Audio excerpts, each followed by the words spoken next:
네, 오늘 주님께서 저희들에게 3일 예배 시간을 주셨는데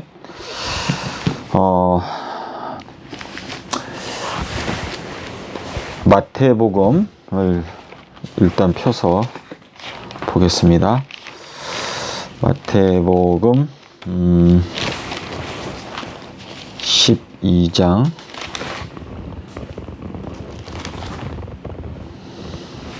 네, 마태복음 12장 1절에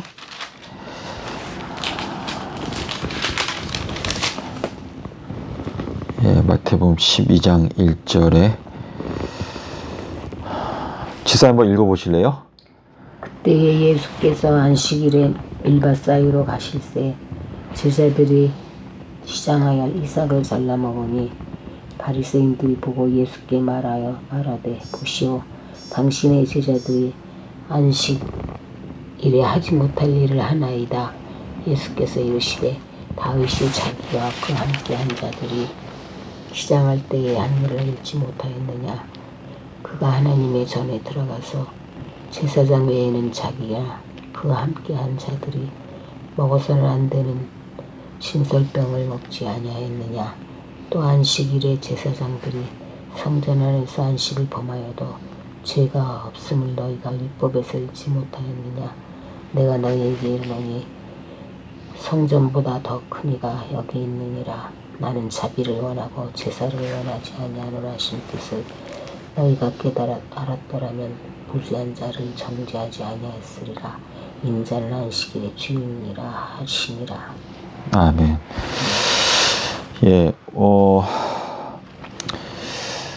이 마태복음 12장 1절에 그때에 예수께서 안식일에 밀밭 사이로 가실 때에 제자들이 시장하여 이삭을 잘라 먹었다.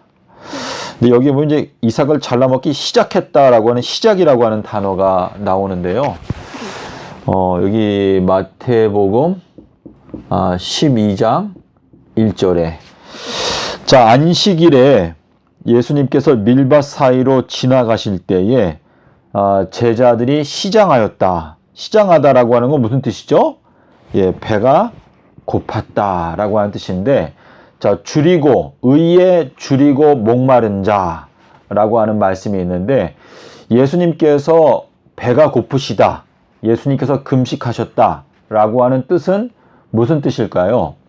요한복음 4장에 보니까 예수님께서 뭐라고 말씀하셨죠? 나의 양식은 이라고 말씀하셨는데, 지금 여기 이 안식일에 제자들이 이삭을 잘라 먹기 시작했다라고 하는 이 뜻은 이제 주님의 자녀들을 그분의 이 우리 안으로 들여오기를 시작했다, 라고 하는 의미가 여기에 들어있는데, 집사님 지난 안식일인가요?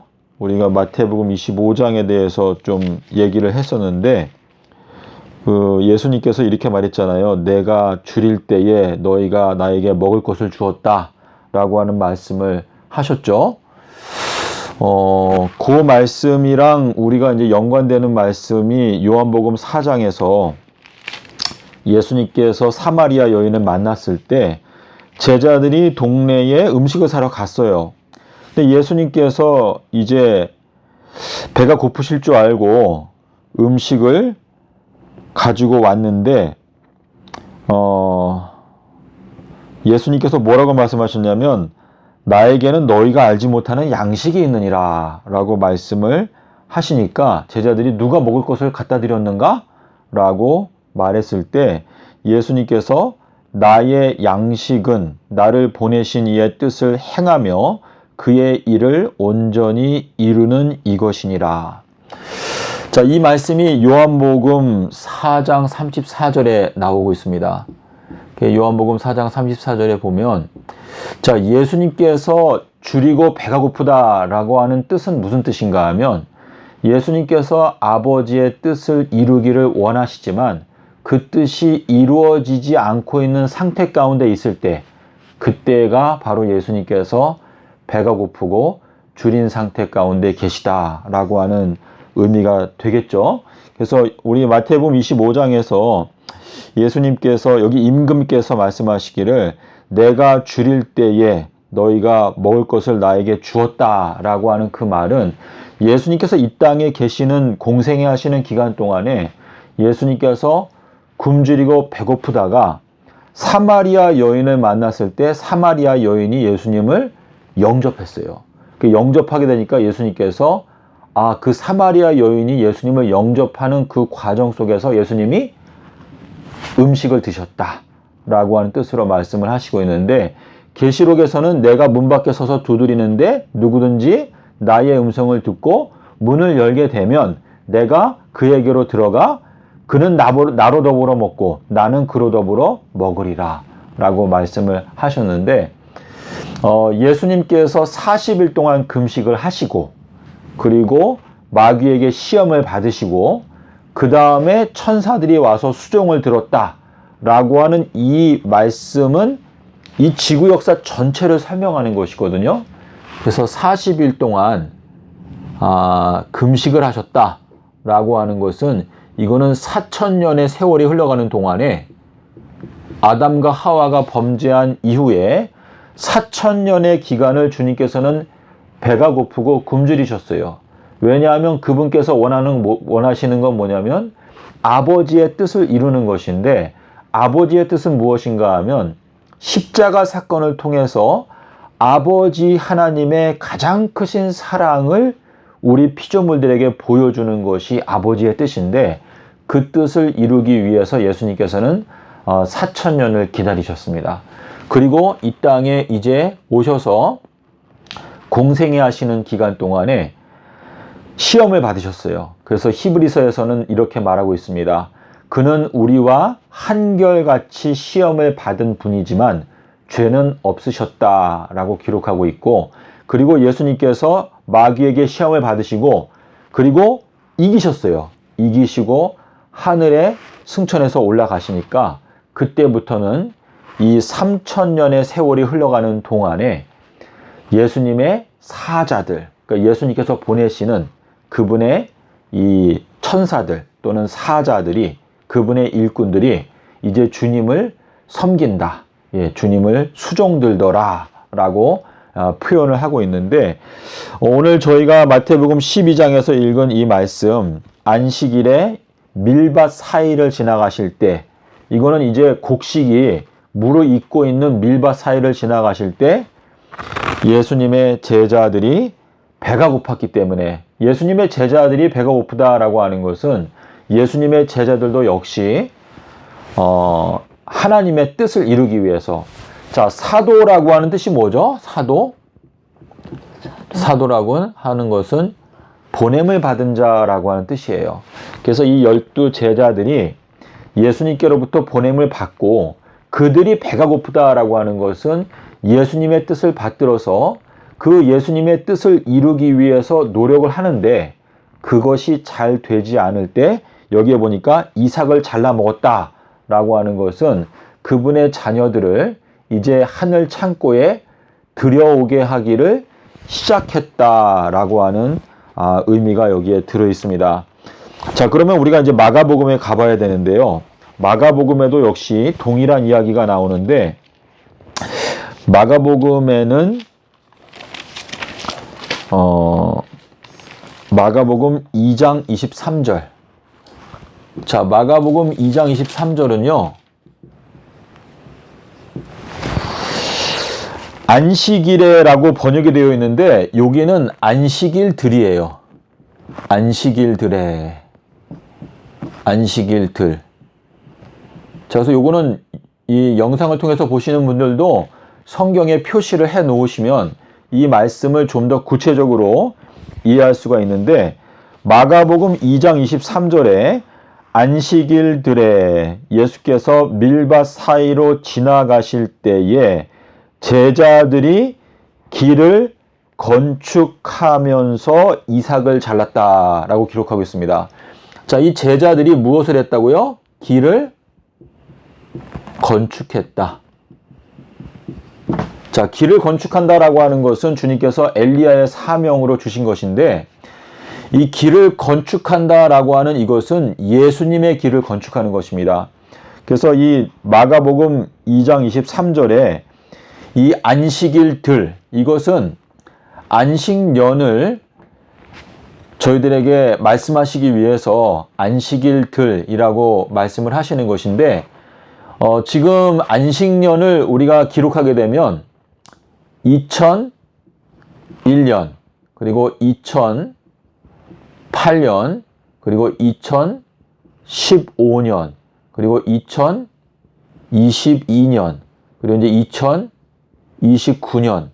자, 요렇게 안식년이 이제 7번째 천년기에 들어와서 이 안식년이 2001년, 2008년, 2015년, 2022년, 2029년. 자, 요렇게 있는데요. 여기 마가복음 2장 23절에서 안식일들에 주님께서 밀밭을 지나가실 때에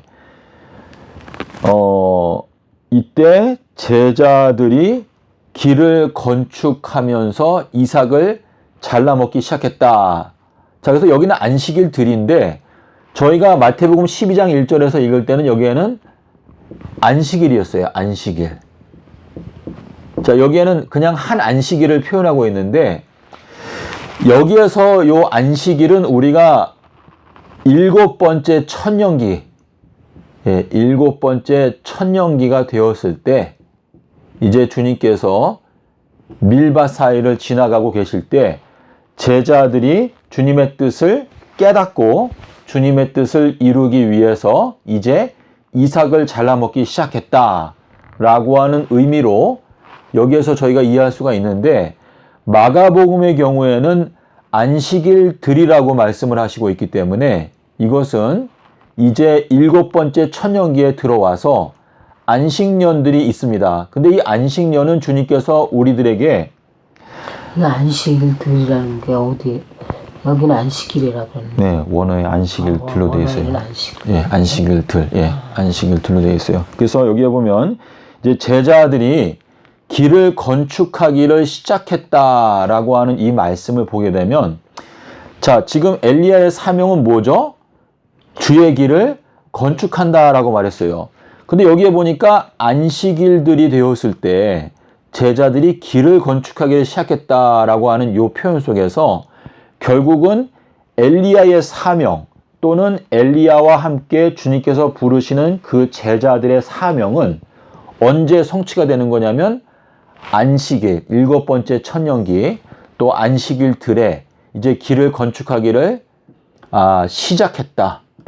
그래서 이사야서 61장과 58장에 무엇이 있죠? 너에게서 날 자들이 역대에 황폐되었던 기초들을 다시 수보할 것이다 라고 말씀을 하시면서 이사야서 40장에 광야에 외치는 자의 소리가 있는데 주의 길을 곧게 하라, 평탄케 하라, 대로를 만들어라, 라고 이렇게 말씀을 하시고 있습니다. 자, 그러면 누가복음에 가볼게요. 누가복음 6장인데요. 누가복음 6장 1절부터 있는 말씀을 보겠습니다. 자, 여기에 똑같은 이야기가 나오는데 여기는 또 다른 것을 우리에게 말씀하기 위해서 기록이 되어져 있는데, 자, 누가복음 6장 1절에 보면 안식일에 예수께서 밀밭 사이로 지나가실 때 제자들이 이삭을 잘라 손으로 비비어 먹으니. 자, 그래서 여기에는 안식일이 나오죠.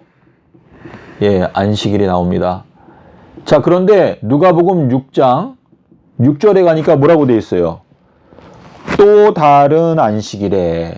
자, 여기는 또 다른 안식일이라고 되어 있어요. 또 다른 안식일에. 자, 그래서 우리가 여기 보게 되면은요, 이 또 다른 안식일, 요 누가복음 6장 6절에서 있었던 사건이 뭐였죠? 주님께서 회당에 들어가셔서 오른손 마른 자를 고쳐 주시고 회복되는 장면이 나오죠? 그래서 여기 누가복음 6장 10절에 뭐라고 되어 있어요, 집사님? 누가복음 6장 10절에. 우리를 둘러보시고 예, 거기에 이제 요게 원어를 보게 되면 여기 뭐라고 되어 있다고 그랬죠? 모든 사람을 둘러보시고. 모든 자가 빠졌어요, 거기에. 모든 무리를 둘러보시고. 자, 모든 무리를 둘러보신다라고 하는 이야기가 어디에 또 나오죠? 예?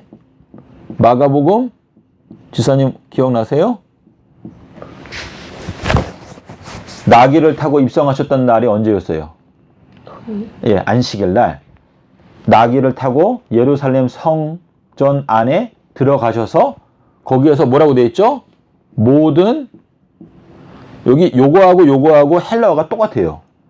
여기 무리라고 되어 있는데 요거 무리는 그냥 우리가 번역상 넣은 거고 모든 것을 둘러보시고 여기에도 보면 모든 것을 둘러보셨다.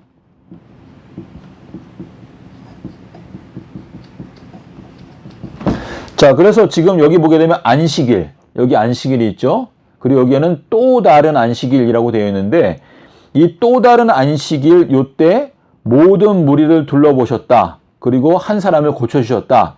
근데 여기에도 보니까 나귀를 타고 입성하신 때 모든 것을 둘러보시고 베다니에 가서 쉬었다라고 되어 있는데 요게 언제를 가리키는 거예요? 시기적으로 2022년도를 가리키고 있어요. 자, 그런데 우리 누가복음 6장에 12절 말씀 읽어보실래요, 집사님? 집사님께서 요거를 그 날들에 이때가 아니고 그 날들에라고 되어 있고 그 날들에 예수께서 기도하시러 산으로 가사 밤이 새도록 하나님께 기도하시고 밝음에 그 제자들을 부르사 그 중에서 12를 택하여 사도라 칭하셨으니 자 라고 되어 있는데 자 예수님께서 제자들을 부르시기 시작한 시점이 언제였어요? AD 26년도에 예수께서 가르치심을 시작하실 때에 30세쯤 되시니라 라고 말씀하시면서 침례 요한에게 침례를 받고 나서 그때부터 이제 제자들을 불러 모으기를 시작하셨어요. 자, 그래서 우리가 요 내용을 보게 되면 누가복음 6장 1절에 나오는 이 안식일에 밀밭 사이를 걸어갈 때 제자들이 이삭을 비벼 먹기를 시작했다라고 하는 이것은 바로 그 다음에 나오는 안식일이 뭐예요? 또 다른 안식일에 주님께서 오른손 마른 자를 고쳐 주시고 나서 그 다음에 바로 뭐가 나오죠? 그때에 예수님께서 그 날들에 여기 12절에 그 날들에 예수께서 기도하러 산에 가셔서 이제 12 제자를 선택하셨다라고 기록하고 있거든요. 그래서 우리가 요 말씀을 이 마지막 때 어떻게 적용이 되는가라는 것을 우리가 생각해 보게 되면 자, 2022년도는 요거는 아비벌 10일이에요. 아비벌 10일. 자, 아비벌 10일에는 무슨 일이 있었죠?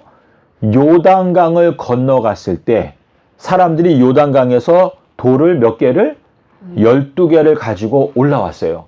그러니까 지금 하나님의 체계, 다시 말해서 우리의 눈에는 보이지 않지만 하나님의 체계는 2022년도가 어떤 때예요?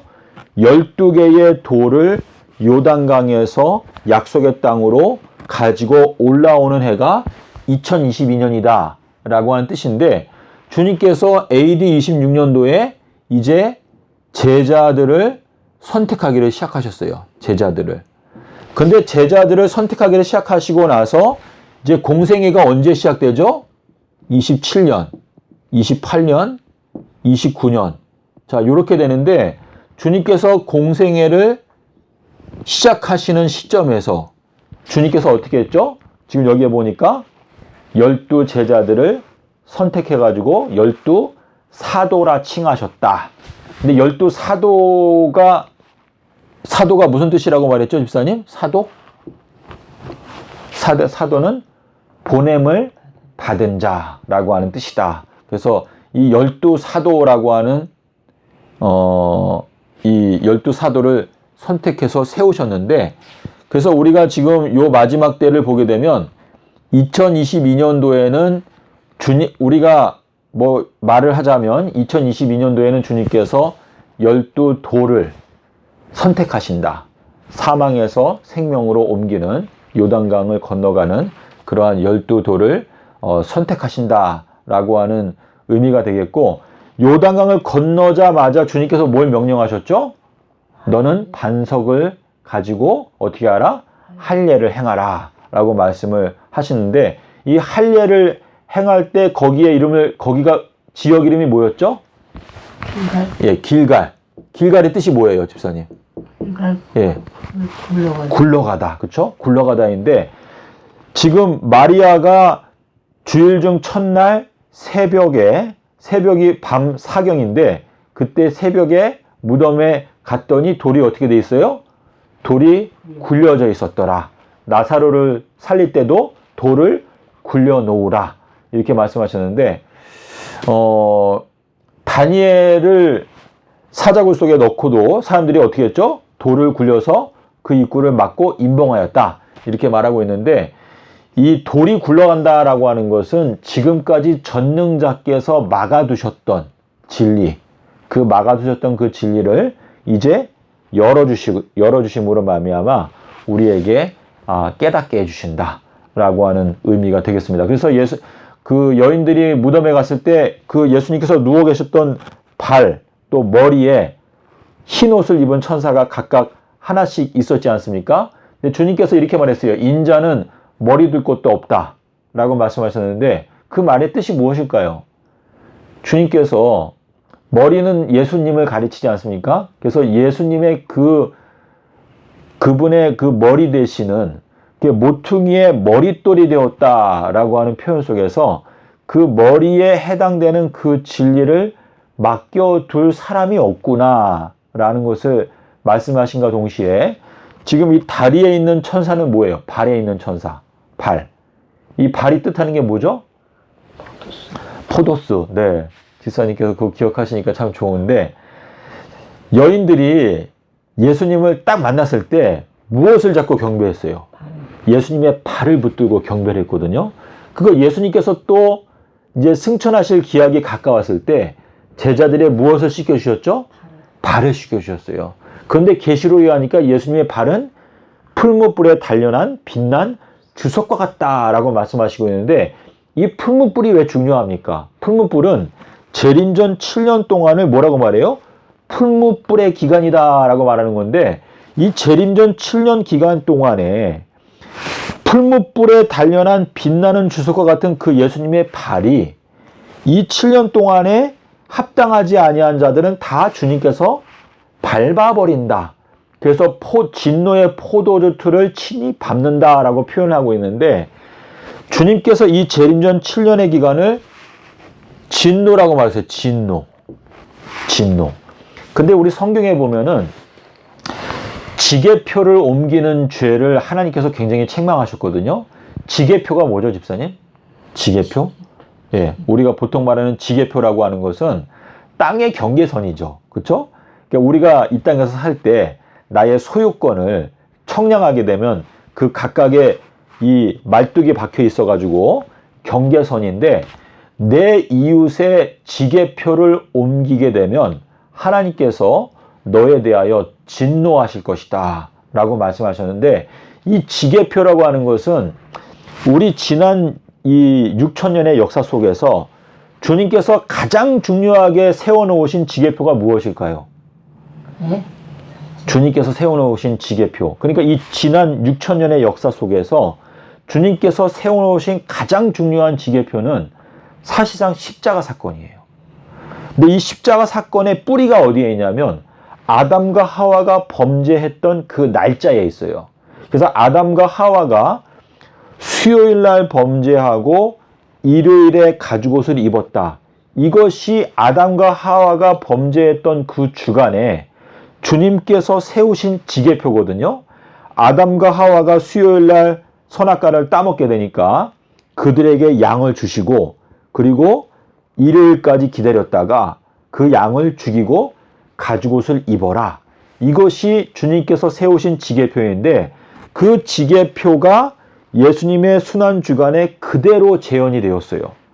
그래서 그것이 십자가 사건을 통해서 우리에게 이 온 우주의 한 가운데에 그 지계표를 세우셨는데 그 지계표를 옮기게 되면 하나님께서 진노하신다라고 하는 뜻인데 이 길갈에서 할례를 받게 될 때 애굽의 수치가 굴러갔다라고 하는 그 말은 주님께서 우리 인간을 구원하기 위해서 세워놓으신 가장 중요한 구속의 계획, 생명나무로 나가는 그 길을 아담과 하와에게 알려주셨거든요.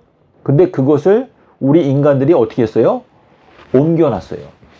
그래서 이제 하나님께서 진노하시는 7년, 이 7년을 성경은 진노, 또 풀무불, 주님께서 말씀하시기를 내 아들이 없는 자는 이미 하나님의 진노가 그 위에 머물러 있다. 이렇게 말씀을 하셨거든요.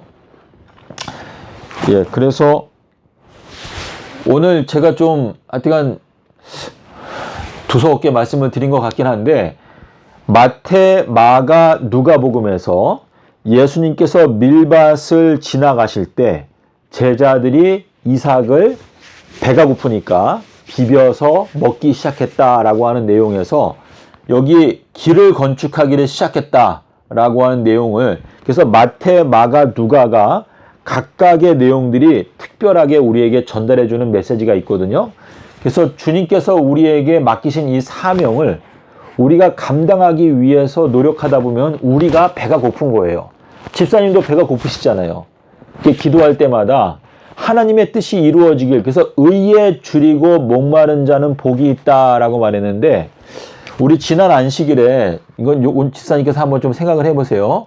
마태복음 25장의 31절에 보니까 여기에 인자 또 임금 아버지가 나오는데 임금께서 뭐라고 말하죠?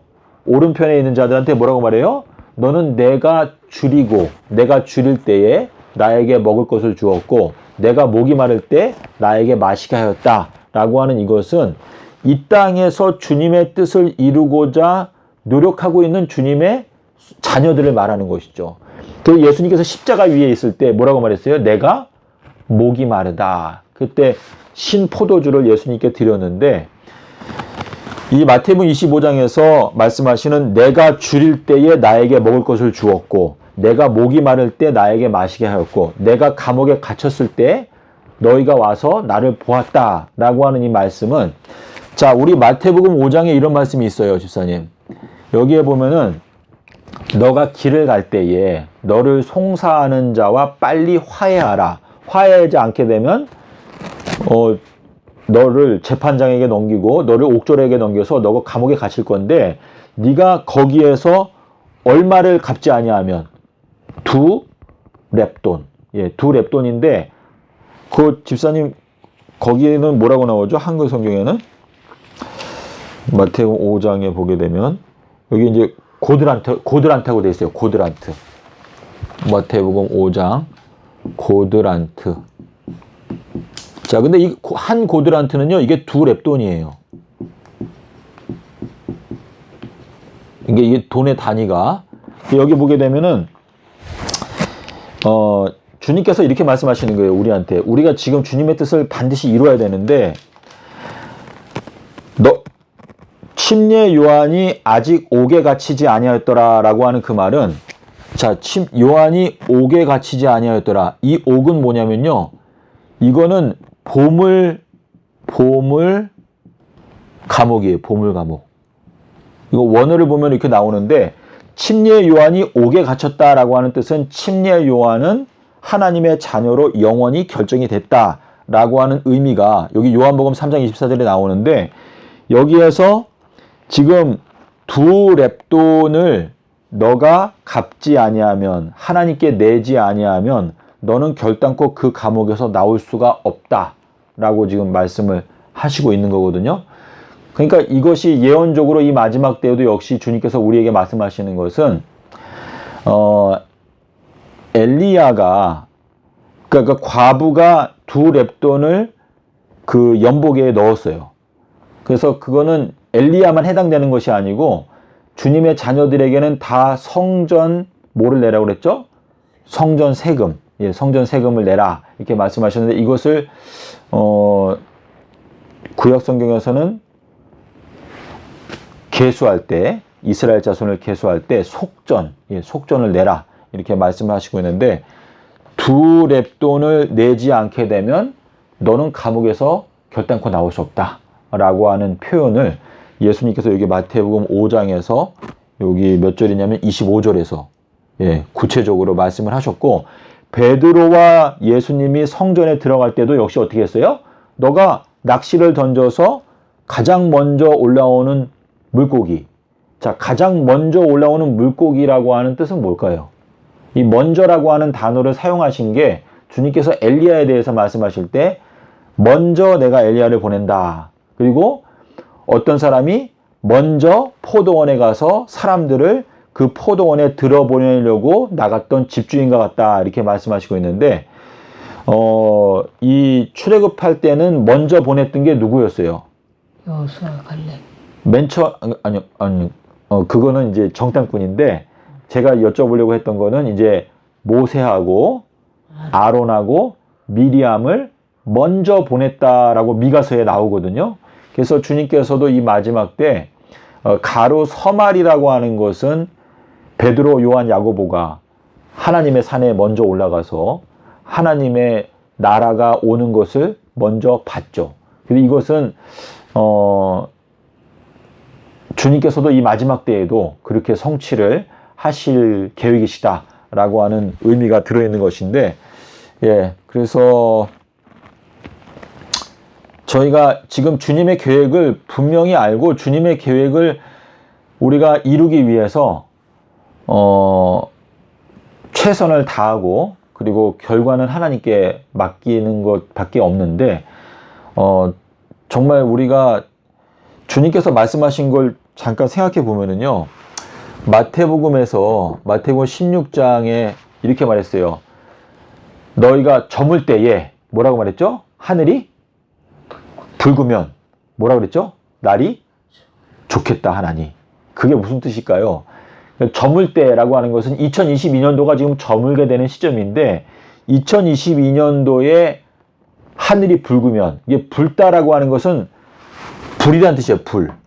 내가 땅에 불을 던지러 왔다. 그래서 2022년도에 만약에 불이 붙게 되면 앞으로 날씨가 좋을 테지만 만약에 아침에 날이 붉고 흐리면 그러면 날이 굳겠다 하나니라고 말씀하시고 있는데 그것은 주님께서 우리에게 그분의 계획을 말씀해 주셨는데 우리가 열심을 내서 만약에 불이 붙게 되면 그러면은 주님께서 우리에게 은혜를 베푸셔서 날씨가 비교적 좋게 진행되도록 역사하시지만 불이 붙지 않게 되면 그러면은 날이 굳겠다 하나니. 날이 굳겠다라고 하는 것은요. 굳겠다. 이거는 폭풍이라고 했어요. 폭풍. 그래서 폭풍이 온다라고 말씀하시고 있는데 지금 현재 우리의 모습을 이 전 세계에 있는 어떤 기독교의 전체의 모습과 또 우리 자신의 모습을 보게 되면 주님께서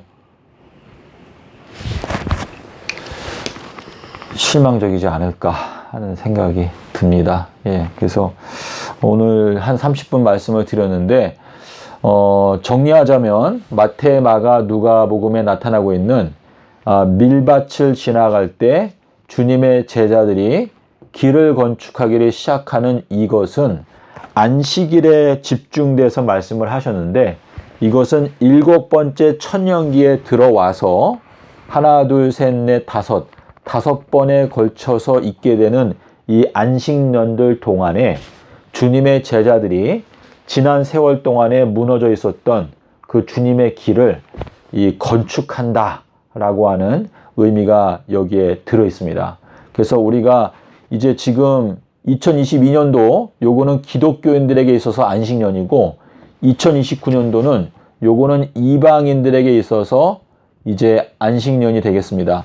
주님께서 우리 기독교인들에게는 너희들은 이방인의 길로 가지 말라 라고 말씀을 하셨기 때문에 2022년도가 주님께서 현 기독교단을 한 명도 빠짐없이 다 둘러보시는 해라는 것을 저희가 마음 가운데 꼭 명심하고 하여튼간 저희가 열심을 내서 주님의 불, 자, 이 불이라고 하는 것은 무엇을 뜻한다고 그랬죠, 집사님? 불? 예, 마가복음 3장 11절에서, 마태복음 3장 11절에서 뭐라 그랬어요? 침례 요한이 내 뒤에 오시는 분은 나보다 강하시다. 그가 너희들에게 불과 성령으로 침례를 주실 것이다. 라고 말했는데, 여기에서 말하는 불은 이거는 하나님의 지혜로 말미암아 붙게 되는 불을 말하는 것인데, 누가복음 12장 49절부터 56절에 보게 되면 내가 땅에 불을 던지러 왔다 그랬어요. 불. 근데 이 불에 대해서 주님께서 56절에서 너희들은 어찌하여 외식하는 자들아 요나의 표적을 분별하지 못하느냐라고 말씀을 하셨기 때문에 지금 여기에서 말하는 이 불은 하나님의 지혜, 요나의 표적으로 말미암아 붙게 되는 불을 말하는 것인데, 지금 현 기독교단 전체가 인자의 징조가 하늘에서 비치고 있음에도 불구하고 그것을 깨닫지 못하는 때에 지금 처해 있는데, 에베소서 1장 18절에서 말씀하시는 대로 우리가 이 마음의 눈을 떠야 합니다. 마음의 눈. 우리가 이 눈으로, 사람들은 이 눈으로 보는 거에 약한데, 주님께서 이 땅에 계실 때 그렇게 기적들을 많이 행하셨지만 사람들이 예수님을 믿지 않았어요. 그건 뭐냐면, 우리의 육적인 눈으로 봐서 놀라는 것은 이거는 그냥 순간이에요. 하지만 우리가 진짜로 변화되기 위해서는 마음의 눈을 떠야 돼요. 마음의 눈. 그래서 주님께서 내가 너희들에게 허락하는 하늘에서 오는 표적은 요나의 표적밖에 없다라고 하신 그 말씀의 진짜 뜻은, 우리가 이 땅에서 살면서 눈으로 봐서 놀라는 것은 시간이 지나면은 그거는 내 마음의 본성, 이것이 변화될 수가 없고, 진정한 변화는 요나의 표적, 그러니까 인자의 징조가 우리의 마음의 눈으로 보여지고 깨닫게 될 때 우리가 주님의 자녀가 되는 것이지, 외적인 어떤 기적적인 것들로 우리의 마음이 변화될 수가 없다라는 것을 주님께서 말씀하시고 있습니다. 그래서 이 인자의 징조, 마태복음 24장 30절에서 말씀하시는 이 인자의 징조가 구원 얻게 되는 주님의 자녀들만이 깨달을 수 있고, 또 마음의 눈으로 볼 수 있는 이 마지막 때에 이 다시 오시는 영광스러운 구주 예수 그리스도를 영접할 수 있는 유일한 비결이다라고 말씀을 드릴 수 있겠습니다. 자, 그래서 오늘 제가 너무 길게 말씀드린 것 같은데, 영상을 통해서 보시는 분들은 이 인자의 징조를 마음의 눈으로 깨닫지 못하게 되면 다시 오시는 예수 그리스도를 영접할 수가 없고, 깨닫지 못하고 멸망당하는 순간까지 깨닫지 못하다가 딱 부활하게 되면 3030년에 부활하게 되는 자기 자신들을 발견하게 될 수밖에 없습니다. 네, 오늘은 여기까지 우리가 말씀을 마치도록 하겠습니다. 감사합니다.